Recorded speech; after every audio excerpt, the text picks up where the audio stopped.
Thank you for double-clicking your mouse tonight. You're listening to the Midnight Frightcast in 5, 4, 3, 2, 1.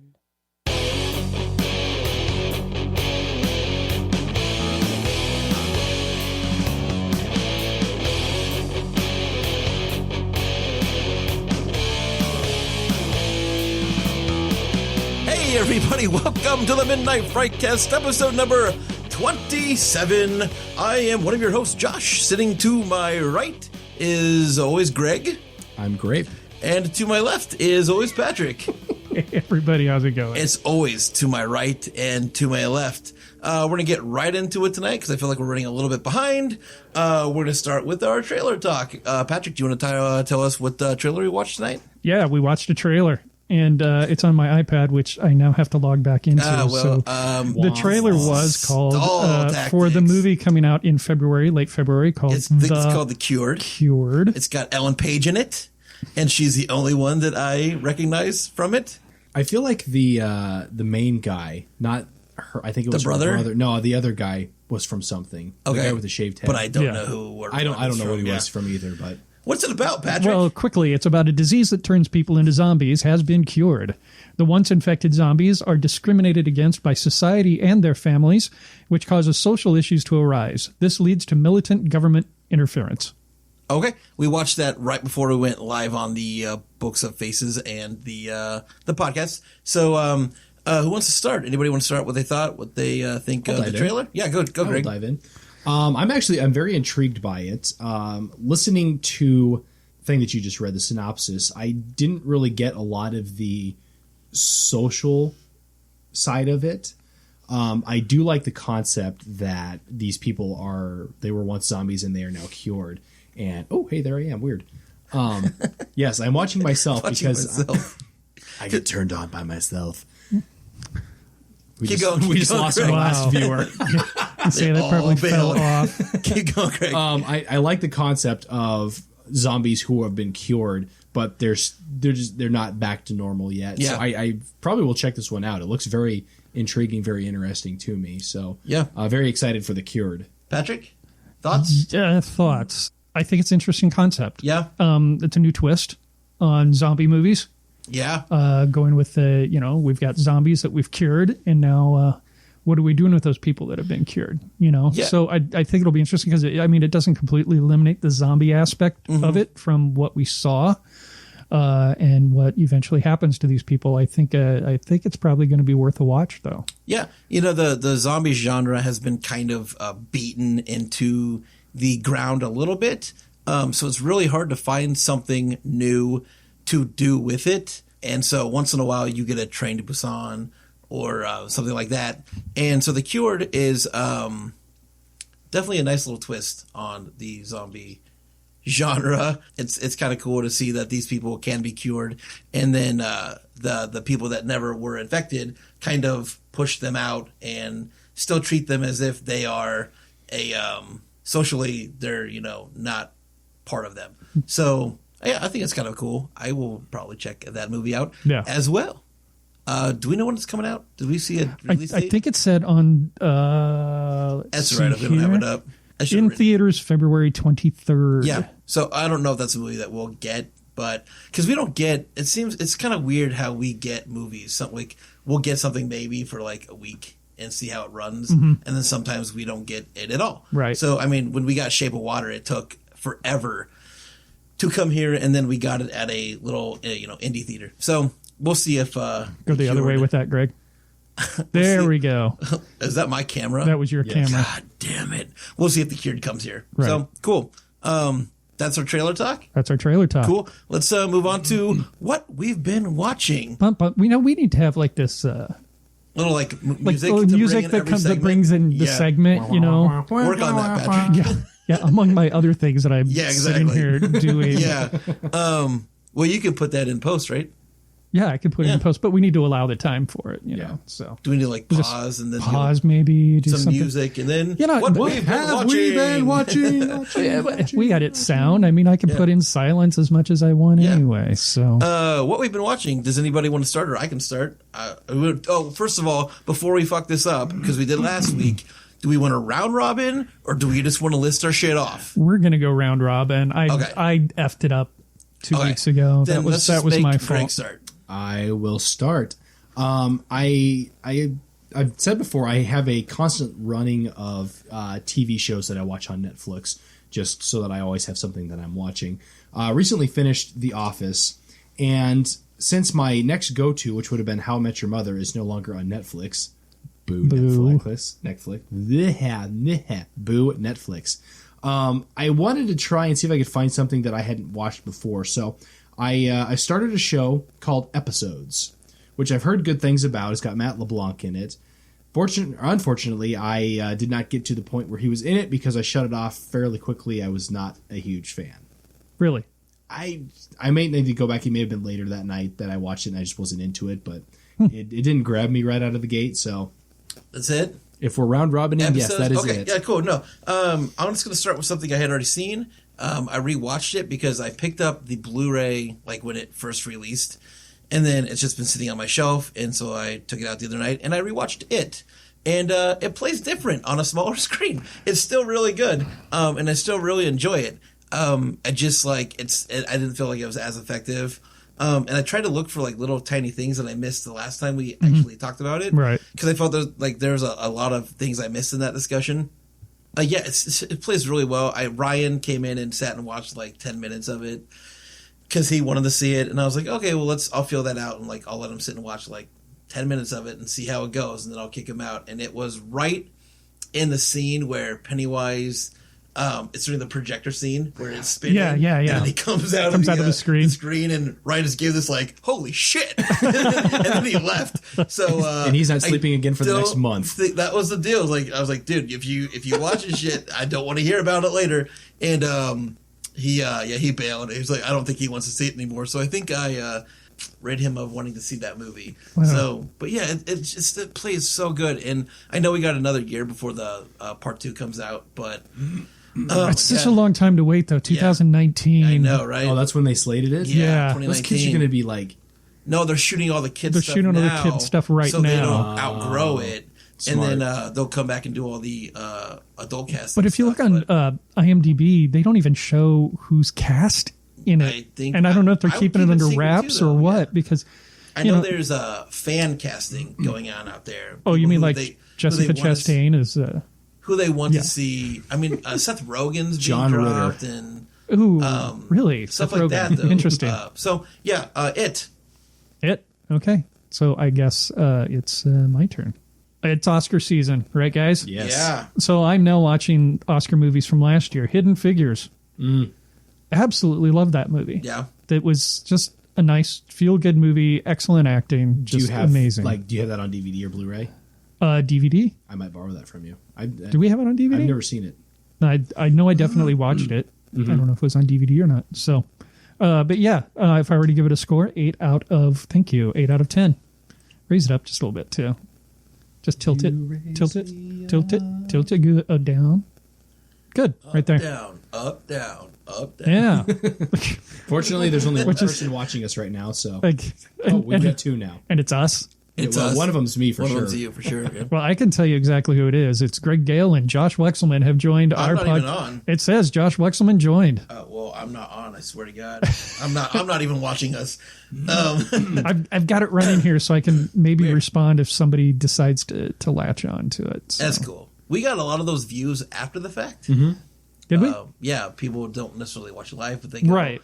What's that? And then they, watch. Like they'll jump on in 5 minutes and then check it out later. Like, maybe. I don't. This is like the ugliest group ever. They bail. The hell is this bunch of rejects doing? All right, go, Greg. We're back to Greg. So, kind of continuing on my search for content or TV shows to watch. Because I had just finished the American Office, I thought I'd give the UK Office another try. Made it 3 episodes in and shut it off. Jeez. You're killing me, Greg. That's Ricky Gervais too, right? And he's the one who created it. There are funny aspects to the show, but British humor is so dry. Oh, see, that's what I love about it. That's tough for me to get through. Yeah.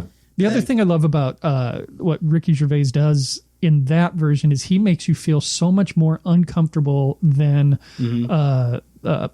Michael Scott. Steve Carell. Yeah, Steve Carell ever did. I mean, Steve Carell, you felt sorry for him. He was awkward and everything else.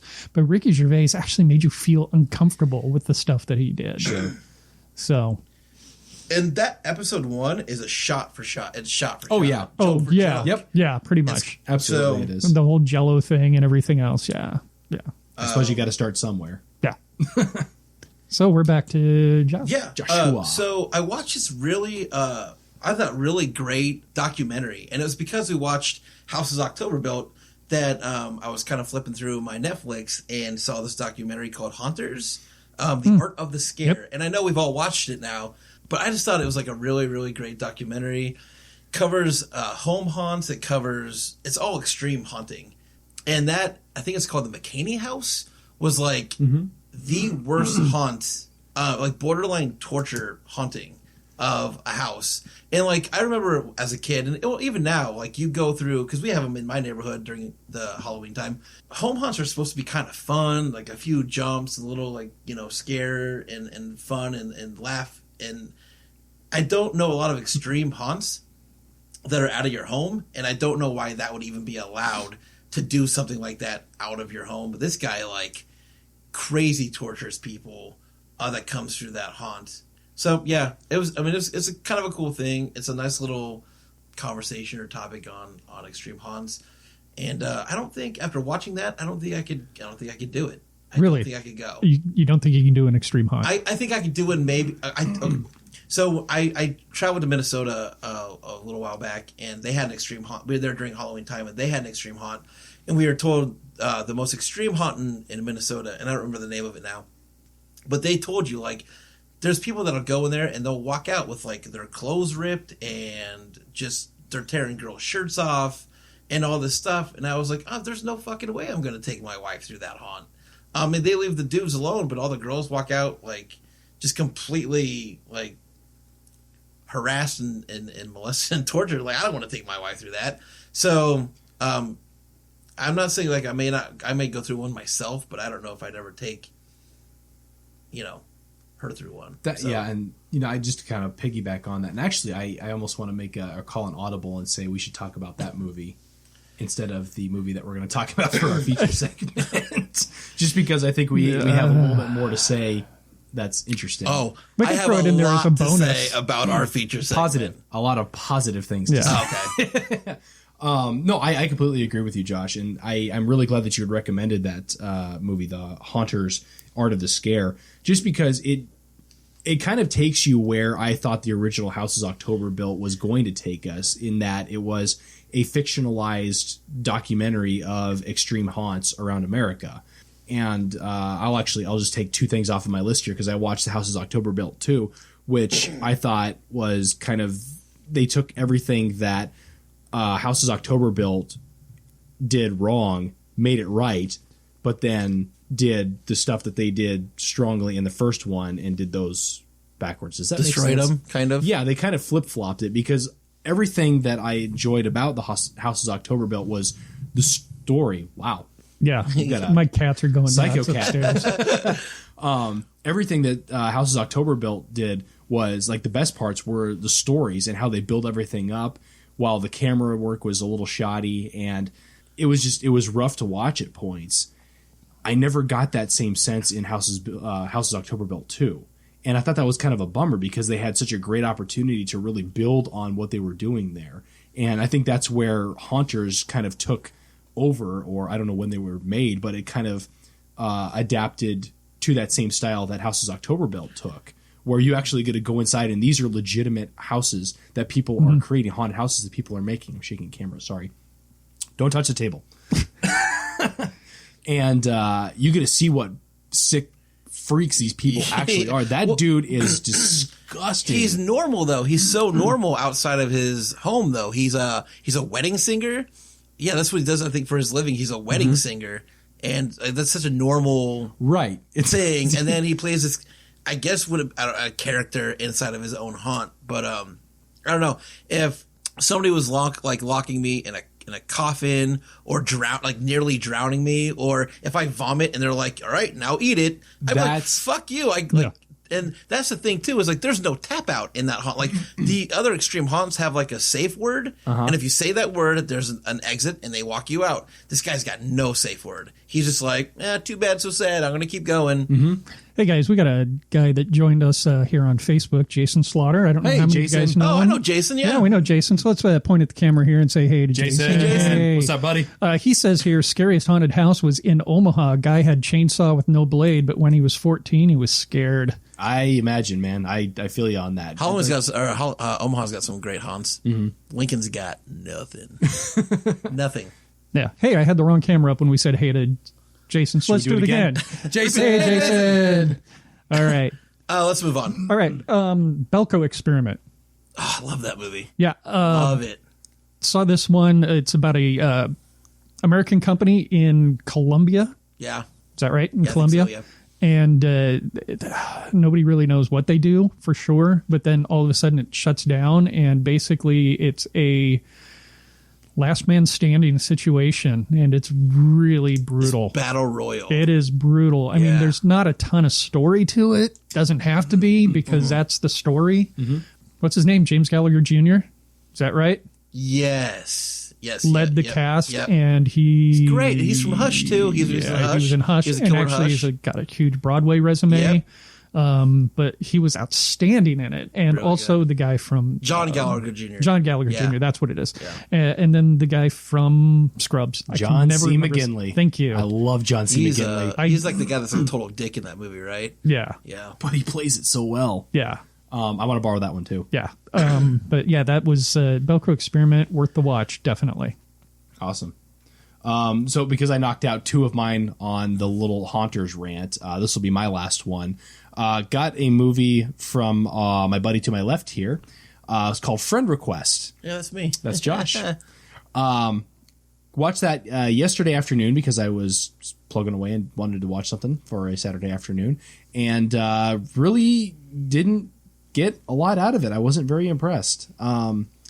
It felt very The Ring to me. There's a lot of similarities that go along with that, and that this girl is trying to figure out why this other girl committed suicide who wanted to be your friend, and it didn't really kind of lead anywhere interesting. See, I dug it to like the last 10 minutes, and then that's where it lost me. I was like, when they were trying to go and figure out where she, did it, Right. and all this other stuff, and then the end, how it ends. I don't want to give a spoiler or anything, but the ending, I was just like, it just lost it, like right there for me. That last 10 minutes. Sure. When we had talked about that prior to meeting tonight, we discussed the movie ever so briefly, and my point was that it was a series of events more than following a story. It was just a bunch of things happened. That is a good way to put it. Yeah. And see, that's kind of how I felt the Ring was more of a series of events, but they did it they told the story of it very well. Right. And I don't think that they were able to harness that same energy. And the other thing that I guess one of the better parts of the movie was this movie is like jump scare central. Like there's jump scares all over the place, which they do a really good job with it because jump scares don't usually get me. They got me quite a few times in this one. But a movie isn't jump scares. That's true. That is very true. That's kind of the fluff part of it. But if you've got a solid story, your person gets invested, and then that's where the jump scares come in and punch you in the face. And at what point do the jump scares get become completely ineffective? Right. Yeah, they're like, all right, that's my 10th one. I'm done jumping now. Not good. And I mean, you could definitely go overkill, and I don't know if this one went overkill, but I've seen some movies where it's just like, oh, that jump scare got me. Oh, there's another one. Okay, I'm bored. So. How many got left, Patrick? I've got a ton. Yeah, okay, 1, 2, I got 3, 4. 4, 5, 6, 7, 8, 9. I've got 10 more. You guys watched more than me this week? I guess, I kind of laid up with recuperating and stuff like that since the last time we met. I mean, should we just smash and go? Let's bounce with ours. Yeah. Okay. So I've been rewatching. There's this TV show that was on HBO a while back, and I just found it. Like I was going to buy the box set, and then I found it on Amazon. So I've been rewatching Deadwood. Did anybody watch the first run that was of on Deadwood? HBO, right? It's so good. Yeah. I mean, I had seen it. I've seen the series before, and it was one of those shows that season 3 came around, and then it just ended, and there was no like real. It just it got canceled. Right. So there's no like real wrap up to it. And then they talked a little bit about for a while they're going to make a Deadwood movie to clean it all up, and then they talked about bringing Deadwood back, and they never did. But like that was a solid, really like 3 seasons of really great TV. So if anybody hasn't, you have Amazon Prime, right, Greg? Yes. If you're looking for a new show, and I know you like those comedies, but check out Deadwood. It's really, really good. And it's on Amazon Prime. It's on Amazon Prime. Okay. Super good. And it's like, they're, I think, 50, 45-minute episodes, Oh, but okay. they run real quick. So I have been binge watching The Deadwood. I bet you have. Yes, I have. Damn it. Another one I saw called Berlin Syndrome. Interesting story. A guy basically meets a young woman at a bar. They date, takes her home, and basically never lets her leave. Kind of interesting. Netflix? I'd have to check. Okay. You need to stop asking me that question. I'm sorry. I want to know. Hey, where can I find it? I want to watch the Berlin Syndrome. I give that 5 out of 10. It was just really interesting because it bounced back and forth between if she really felt like she was being held captive or if she started having an emotional relationship with this person, and was she, I mean, it was just really kind of twisted in a way. Sure. Because there's times she tried to escape, and then there's times she felt sorry for her captor. Just really kind of a psychological mind fuck. Is it kind of a twist on Stockholm Syndrome? Oh, yeah. Okay. Yeah. Yeah. They just called it Berlin Syndrome. Yeah, because it took place in Berlin. That makes perfect sense. Yeah. So The rest of my list, wait. Before we go on, we have another commenter. oh, we do. We do. Shout out to Matt Keister. Hey, Hey, Matt's on. Matt Keister. hold on. Let's make sure that I'm on the 35 right camera here. All right, He's we're on still the there. right camera, and let's say, Hey, Matt. hey, Matt. Well, I'm going to go from worst thing I've ever watched to something that I really enjoyed. So the next thing I'm going to cover is Day of the Dead Bloodline. It's the new attempt at remaking Romero, and it is like the dog shittiest of dog shit movie I think I ever watched.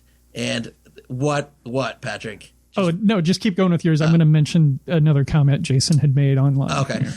It's really, really bad. And, I mean, I don't know. I don't have a lot to say about it because I'm not quite sure I was conscious through the whole thing. I think I was in and out when I was watching it, but it was enough to just never want to ever watch that movie ever again. Really? It's really, really bad. I'll happily give it to you so you can watch it. No, and no, then because tell me what you think. already have a habit of giving me movies that I watch and never want to see again. I know. Once. He did it once. Oh, Once, no, yeah, there's been a couple there's probably here. been a Not couple, that elicited that much of a reaction from you. Oh, well. That Not was just a, me, but my wife get as this well. devil out of my house reaction. That's a bummer that people are trying to not that they're trying to remake Romero because at some point you kind of have to, but that they bombed on it after how good they did with Dawn of the Dead. Yeah. That's a bummer. Yeah, it's pretty terrible. I don't have much to say beyond if you can avoid any movie ever in your life, that's That the one. one. And speaking of movies that I want to avoid for the rest of my life was a DVD that Josh had lent me and All my right. wife and I had watched, Oh, yeah, and let's that talk about movie this. was Mother. And all I could say is, Josh, you motherfucker, for giving us that. We talked about this before, and for me, it was a movie. Had I known what the whole allegory was going into it, I would have enjoyed it so much more. I found it to be more of an art film than I did an actual entertaining film. But yeah, it's one that I don't ever have to watch again. Okay, but real quick before we move on past Mother, because I loved it. Okay, Right. Had you done your research? Had I into done that my movie, research before you it, would I have would watched it have differently. I would have watched it differently and most likely enjoyed it. Yeah. Thank you. Yeah. So, I did take the devil out of your house. You did. You can have it back anytime you want. No, Okay. not at all. That's cool. Hey, you said Slaughter made another comment? He did, and that comment was, is this a good discussion of scary movies for Valentine's Day to get lucky with? None of these movies are Valentine's Day based. Watch Mother. And Jason, we're sorry to disappoint you, but no. Had we thought about that in advance, we should have thought about doing a Valentine's Day horror movie. Yeah, what a bunch of dumbasses. We are dumbasses because normally we follow the holidays pretty well with this show. We're pretty good, but well. Valentine's Day doesn't count as a holiday. Well, it depends on who you ask. So I don't know if you can find a movie to get lucky with on Valentine's Day. That's a holiday. All right, so this is a shout out to the people who are watching our show right now. If you've got a horror movie that you've gotten lucky with, let us know what it is. Yeah, drop that in the comments. That's a good idea. Top, Greg. High five. So we've got Jason and Matt dropping in the comments. Also to the people who watch this later on. Yes, definitely. We'll take recommendations. So you watched Mother. I watched Mother, and I believe you're up now. Yeah, so on top of the movie that we watched for the night dropping on Netflix, another movie dropped on Netflix this week, and I feel like it kind of got shoved under the rug a little bit because of the other movie that dropped that we're going to talk about. But there's a movie that dropped on Netflix, Netflix original, and Netflix has been knocking them out of the park as of lately.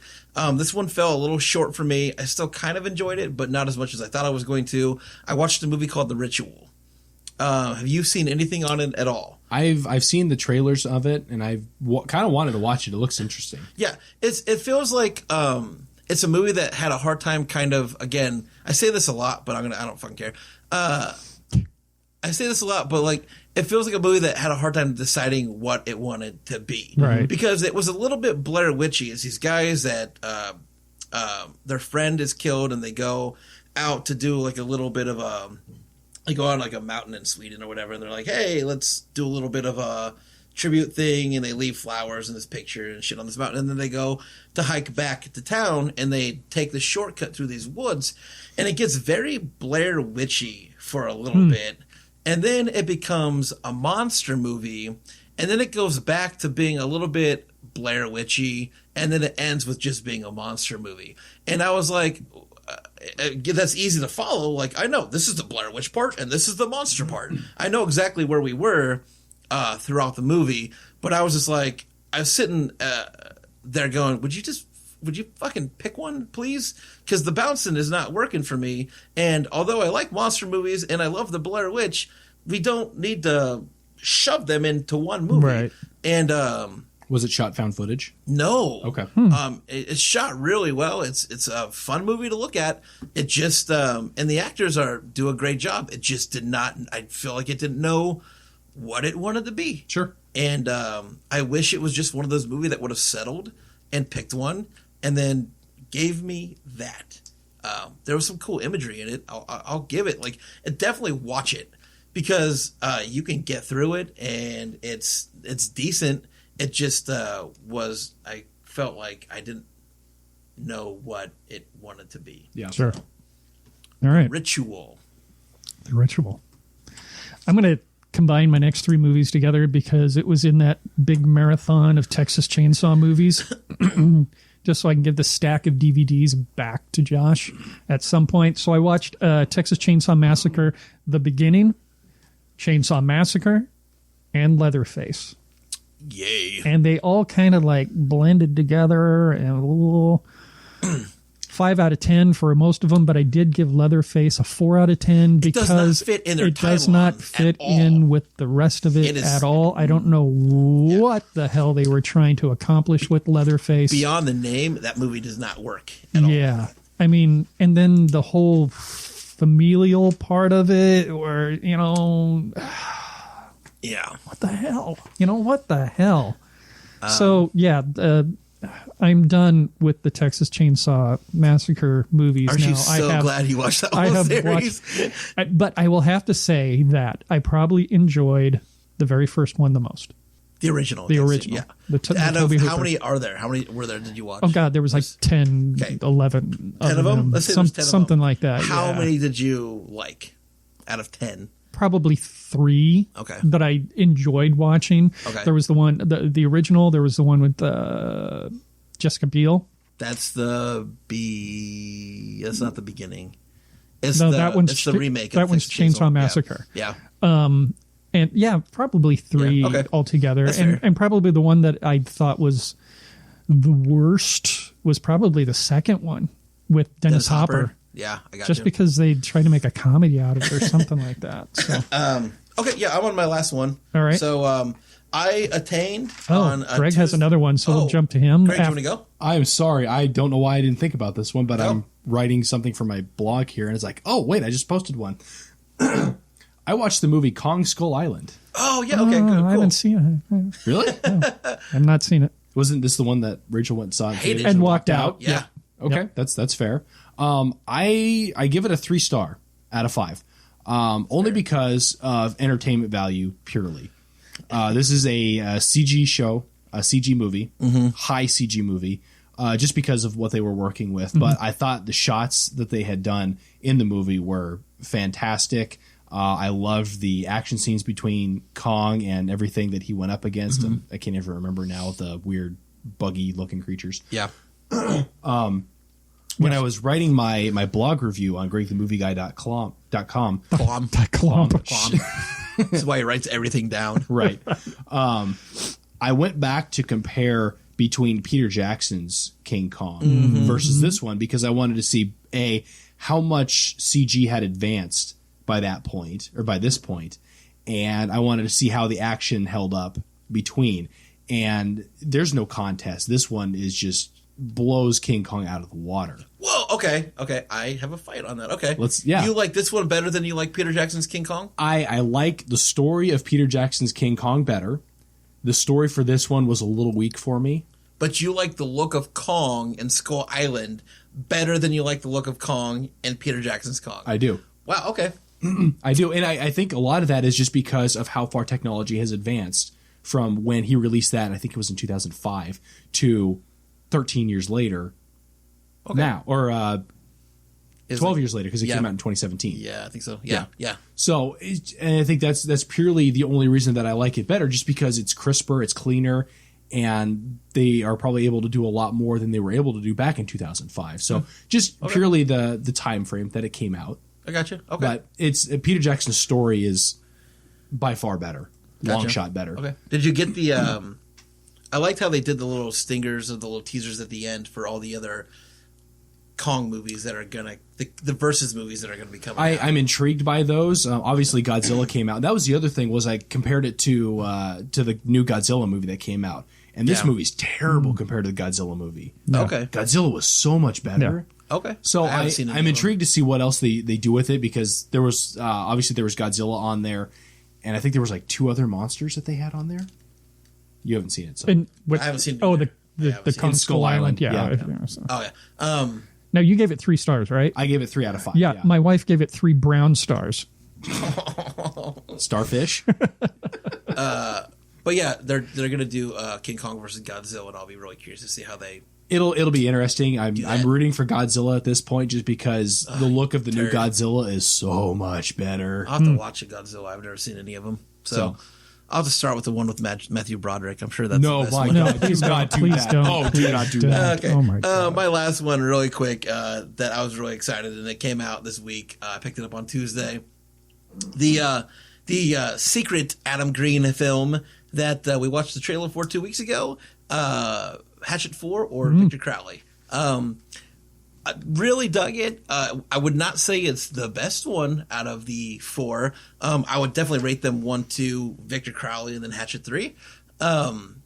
Still a lot of really good gags in it. The cameos in it are fun. The look of Victor Crowley is different. Like Kane Hodder just looks different as Victor Crowley in this one for some reason to me. Definitely a slower moving Victor Crowley himself. The character moves slower, and I don't know if that's just Kane Hodder because he's old. Because he's older, yeah. Or if that's how it was kind of paced or whatever. But a super fun movie. It's all pretty much takes place on the inside of a airplane that crashed. So it's very Confined. Confined. Thank you. You're welcome. They do get out of the plane and they do some running around. You just said doo-doo. I did say doo-doo. Excellent. I tried to sweep it under the rug and pretend I didn't do it, but I did say doo-doo. I don't even care. They do get out of the plane and there's, some action outside of that. But the opening sequence of Victor Crowley was definitely my favorite part of the whole movie. And he has this great mixture of comedy and horror. And that whole series is a lot of fun. I would definitely check it out. So is that another thing you're going to give me a stack of DVDs? I don't. Victor Crowley and Hatchet are the only two of the four I have. You can see Hatchet 2 or Hatchet 3 on Amazon Prime, and Hatchet 2 I couldn't find anywhere. But I definitely recommend the whole series. It's a ton of fun, and there was a great little stinger in the credits that was a lot of fun. A little nice fun throwback to the other three. So check out the Hatchet series if you've never checked out any of them. Start. Yeah, I have not seen any of them. They're a ton of fun. Greg, have you? I have not. No, I'd like to check them out, though. Okay. I do have a quick list I'm going to go through. I saw The Descent. I don't know if you guys saw that one. Love that movie. Yeah, it was a great movie. I loved it up until the last 10 minutes of it. Okay. I don't know why. There was just something that didn't work for me with that. So it kind of flattened out a little bit. Yeah. Like it really tanked. Yeah. This is just for my own edification. This is the Spelunking movie, right? Yes, it is a Spelunking I just want to movie. make sure. I got that through Netflix DVD and watched it, and it kind of reminded me of that 47 Meters Down in a way, where you're very confined and made you feel claustrophobic, and that's something that I liked about the movie.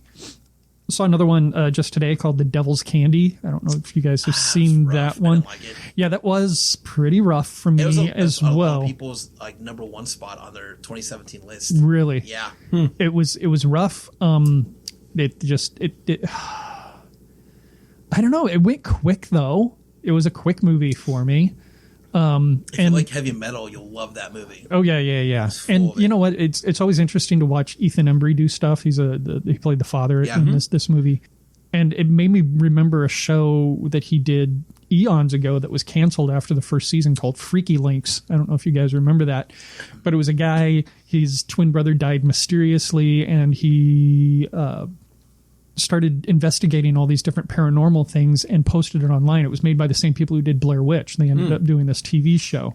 And then they would also interact with people online as well. Okay. So it was an interesting show. Was it the same guy that played from Identity? Do you remember that John Cusack movie Identity? Okay, was it the same guy though? I don't know. I think it was, and it reminded me a little bit of Identity, kind of in a weird way. Yeah, I don't know. Did you not see Identity? Mm-mm. You haven't seen that movie? Okay. I don't think so. Okay, well, it's an older movie, but great movie. Anyway, yeah, I wasn't a huge fan of Devil's Candy. Okay, and then the final one that I saw was a movie called Eden Lake, about a couple who go out to a lake and are tortured by a group of youth that are there, and it's not a feel-good movie in any way, shape, or form, but it was probably one of the best things I saw out of that group of movies that I talked about tonight. The best? One of the best. Okay. That is what we've been watching. We've got a couple comments. We do have a couple comments. A couple recommendations on what to watch when you're trying to get lucky at Valentine's Day. If you don't read Matt's recommendation. I just saw it. Don't read it. Just let it go. Jason does say that King Skull Island is a fun camping film, and that soon he'll fight Godzilla. Matt says that Mothra rules, and he hopes that Godzilla is in the movie for more than 5 minutes. And then Jason says, by the way, the horror-ish film horror-ish. The horror-ish? I did say horror-ish, but I meant to say horror-ish. Zombieland. That's a great movie. That was a fantastic movie. Yeah. And then one of the only one of Jesse Eisenberg's I like. And then Matt chimes in with the Cronenberg's The Fly, best tragic love story in cinematic history. Okay. Well, that recommendation I will take. There's one a little further up that I've seen that movie, and nobody should watch that movie. Oh, you're talking about the Serbian movie? That's the one I'm talking about. The Serbian film. Skip that one. Yeah. I know Matt was waiting for me to actually say it out Yeah, loud since I you know. said not to. I was trying to avoid it, but it's a great recommendation. Good one. Anybody will fall in love with you to that movie. Let's move on to our feature film that we all watched. It dropped this last Sunday, a week ago. And yes, it took a full week to watch this movie. But yeah, we watched Cloverfield Paradox, otherwise known as the God Particle. Go ahead and give us what it's about, Patrick. Yes. Orbiting a planet on the brink of war, scientists test a device to solve an energy crisis and end up face to face with a dark alternate reality. Yes, Scores? IMDb score 5.8 out of 10. And let's see what Rotten Tomatoes gave it. It was a 16% on the tomato meter with a 52% audience score. Well, that's a straight up kick in the nuts. Yeah, it really is. Is it fair, though?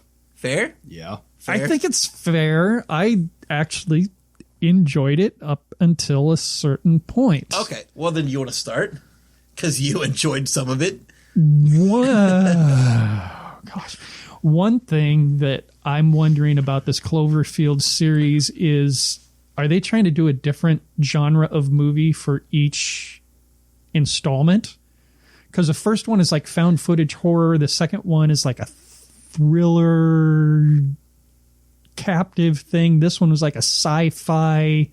What are they trying to do with each one of them? I know they're working on the fourth one right There's now a as fourth one well. that's supposed to be theatrical. Right. Well, this one was supposed to be a theatrical release. Yeah, I don't know how Netflix acquired Yeah, it was supposed to be April something or another was the original theatrical release, and then they sold it to Netflix and they did the release there. I enjoyed it up to the point where probably I can't say because it's a spoiler. Well, should we do at this point spoiler heavy podcast? It's Okay. coming. It's what is warning right now. Okay. Spoilers coming. So this is where we need to have those sound effects again. So we can do that, that you type could of put thing. that in post. Yeah, that's too much work right now. I know. All right. Okay. Well, the spoilers are coming. About the point where the guy's arm was crawling back and writing I loved what it. to do. Yeah. It was great in the sense of if you wanted it to be a comedy. That part actually worked for me. Really? Yeah. Okay. But from that point on, it was just kind of, I thought the idea was there, but the execution was not. Okay. I think maybe that's where it was. And I mean, you want to talk about a good looking film? This was a good looking film. It looked great. Absolutely. Yeah. Absolutely. Special effects. I don't know how much they spent on this thing. I'd be It made interested. their money back the night of the Super Bowl. Really? Really? Just in advertisements or Just in what? views. That's what I mean. And people hitting the views and then the advertisements from the views. I don't know how you gain your money back from Netflix. I Yeah. don't know how that works. Yeah, I don't either. But from what I heard, they were in the green the day it dropped. Oh, that's crazy. Wow. That's crazy. All right. Well, I know they spent money on it because the CGI was amazing. Yeah, I thought it was a beautiful looking film, but once again, execution was bad. So Yeah. That's fair. I'll go real quick. Is that it, Patrick? that's for you? Okay. that's it for me That's right now. For me, okay, so it was the best marketing campaign ever. Dropping that movie 4 hours during the Super Bowl Yeah. before you're going to drop it on Netflix was genius. Yeah.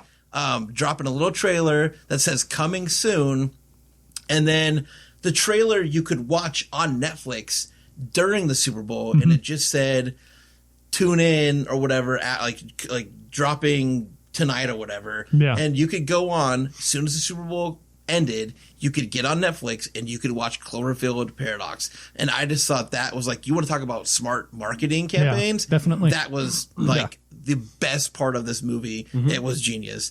It wasn't a secret because they've been working. They called it the Secret Cloverfield movie. They've been working on this movie for a while now. The only secret was they changed the name because it was originally called Cloverfield the God Particle, and they changed it to Paradox. So it's either they're hiding that they haven't been working on it, that they were trying to. I don't know, but changing the name is the only secret really that they kept. Right.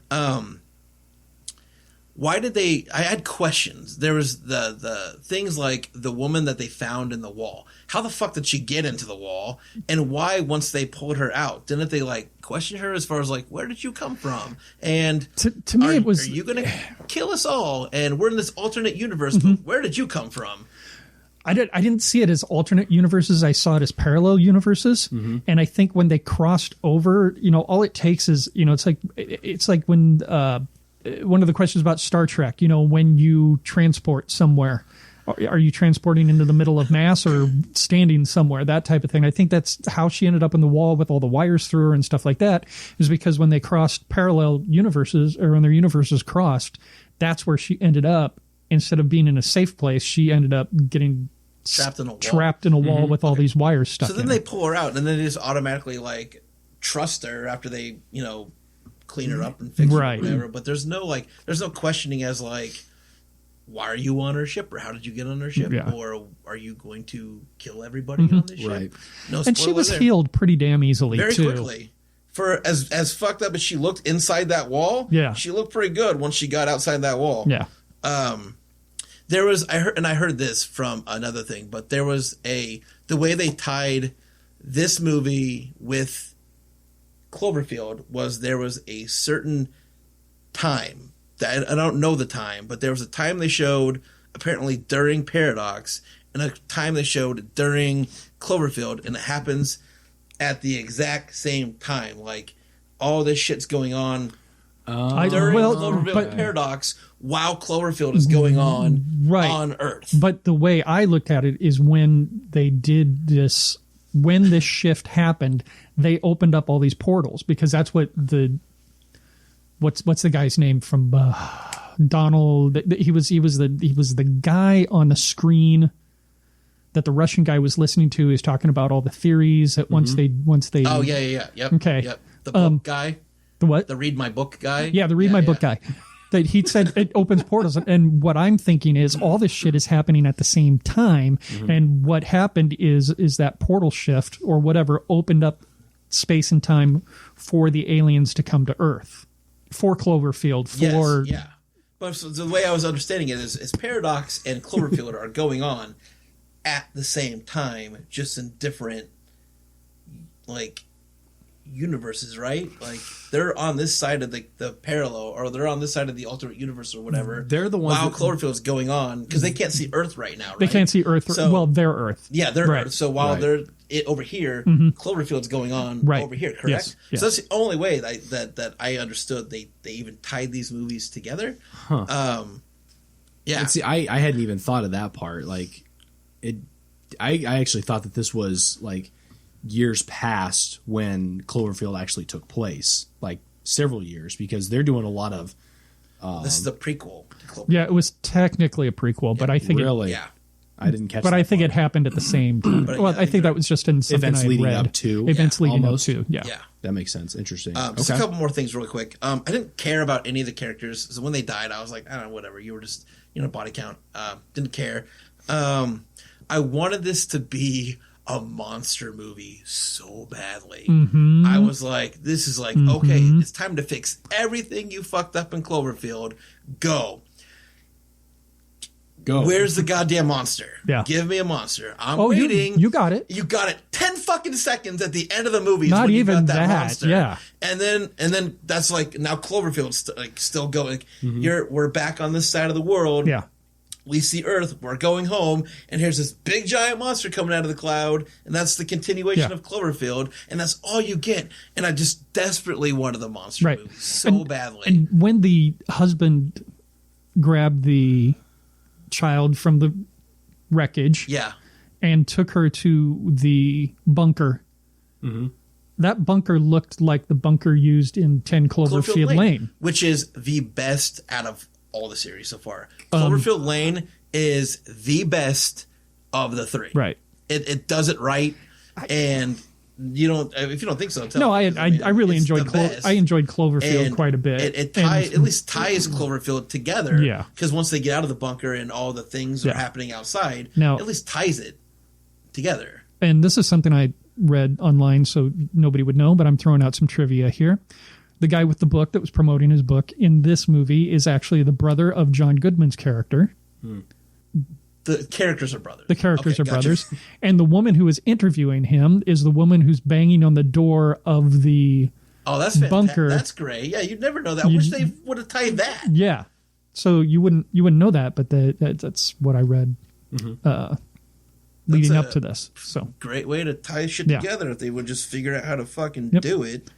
Sorry. I'm angry at this movie. is that your That's my list. Okay. But, yeah. Greg? Go ahead, Greg. So I've been keeping kind of quiet here because I don't know how intelligently I can talk about this movie. I mean, obviously I've seen it, but I haven't seen 10 Cloverfield Lane. Oh.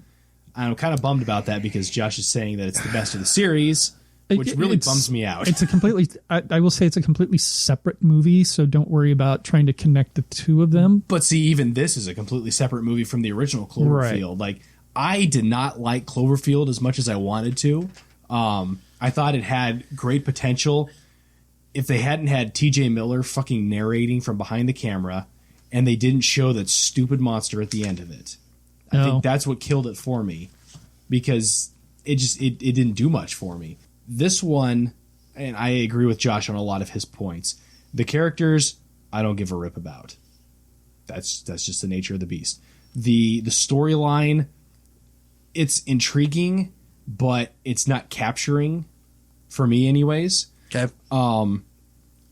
It feels like, and I had a bunch of movies that I was gonna mash up together to create this one. Like there was part Alien, part Star Trek, Event Horizon. part Event Horizon. Oh, I hadn't even thought about that one, but yeah, actually, you're very right. It felt like a bunch of movies smashed together, slapped on with a Cloverfield name. Yeah. And I 100% agree with you. This needed to be a monster movie. Something. I wanted it to be a monster movie because I think that was the entire draw of the first Cloverfield movie was I want to see what monster they're bringing in to destroy New York. Yeah. And now all of a sudden it's like, okay, we're in space. Let's get weird. Let's see some shit. Yeah. And there was a crawling arm, and that's about all you get. Like, that was my and that favorite wasn't part of even the a movie. monster. You got the crawling arm, and then and that wasn't even a live wasn't even a entity. monster. Yeah, what I was thinking was the thing that ended up grabbing that guy from behind with the magnetic pole and all that other stuff, but that wasn't even a creature. That was just some that magnetic bullshit. goop that he used to fix it. Yeah, And there was a lot of stuff in there that was just like this is a thriller drama action movie. This is not a horror movie. This did not belong in the Cloverfield universe.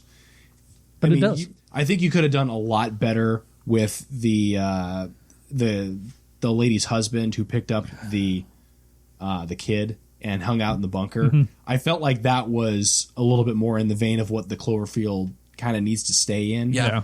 So I don't know what they're trying to do with this one, but I fell asleep once in it, woke up, didn't care to go back. Got a couple see what I comments here. Jason says you would think that with the actors like the ones who were in there, David Oil, I don't know how to Yellowwell? pronounce it. Yeah, that. Chris O'Dowd. but with the actors that were in it, you think it would be a better product. Keister says it's a terrible version of the Philadelphia Experiment. And then he has a link there that I'm going to follow later. Yeah. But that's their comments on the movie. I usually when I review movies, I try to write notes down so that I can talk intelligently about them later. I didn't write anything down because I lost. Like the best part of this movie was the last 10 seconds. With the monster? With the monster comes out of the clouds, and it was like, where the fuck was that? Yeah, where was that? Where was an that? hour and 42 minutes of nothing. And how big is that monster Exactly. that he's able to stand above the clouds? Right?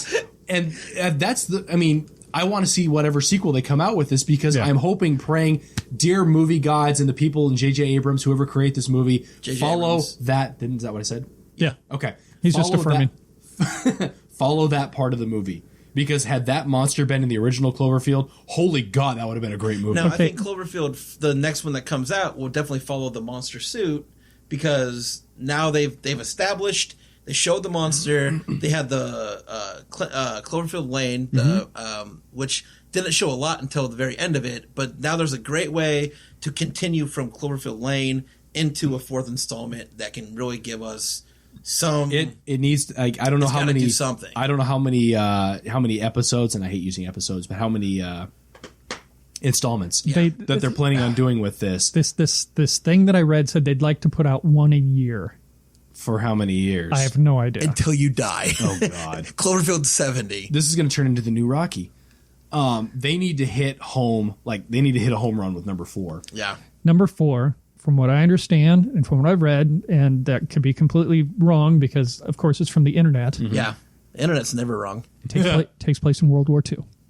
No, So we're talking major prequel. Way major prequel. Yeah. So they're going to make us wait for the number 4 that we actually want. They're going to make us wait for whatever that monster was at the end of Paradox. Well, so they got to make 10 prequels and then 10 more on the back end. So you're going to get 10 prequels and 10 sequels. Yeah, but they're not going to. They're not going to make the one that I want, or the one that most people are probably going to want until later on down the road. Which by that point, I'm going to be like, you can't care anymore. Sorry, Cloverfield, you lost it. Let's round robin real quick and give Cloverfield out of 10. Yeah, it says Cloverfield 4 is a supernatural World War II Nazi thriller. I can't wait.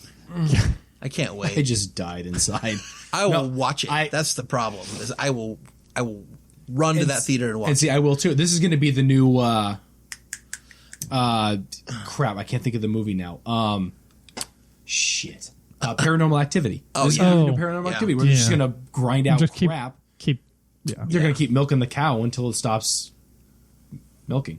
Yeah. I do have to say, because it's no more milk. Stop milking.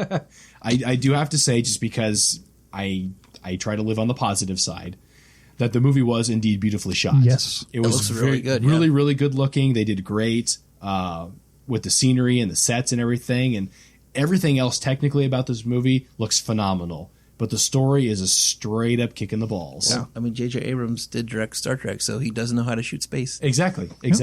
Apparently he is running out of writing about space, though. So are we going to give out of it 10 the really scores? Quick. You want to throw it out? Out of 10, I'll give it a 6. Yeah, I'm going to say 6 too. Greg's going with 3. That's an hour and a half. You're not going to get back. Would you tell people to at least watch it? I would tell people to watch it because it's still part of the Cloverfield family, and there's still some good parts in there. If you want to hate yourself for an hour and 42 minutes, watch that movie. or I just say lower your expectations. Yeah, for real. That's it. Yeah, and you'll probably enjoy it a lot more. That's probably true. I was hoping for so much more after Cloverfield left such a bad taste in my mouth. Yeah, gotcha. Cool. Aren't you used to having things leaving Wrap up the podcast in your mouth? Greg, let's do plugs. Not your mouth. Let's plug something else. Go. Really? He started We it. are Facebook Live right now. I know Good we are. Lord. Read it, Greg. I am Greg the Movie Guy, the best movie reviewer you have never heard of. I write movie reviews with a positive spin, which you should be checking out. I recently posted Kong Skull Island, and coming up in the next week, I may have a surprise for you. Oh, I like surprises. We all like surprises. Make sure to check out gregthemovieguy.com. Read, share, comment, and then read some more. And concern. Patrick, do you have anything to plug? You know what? I have nothing to plug at this time that I'm aware of. Okay. I know that we're working on a lot of stuff. And things. And we'll probably be seeing some posts here in the near future, some announcements. So just, stay tuned for that stuff. Absolutely. Cool.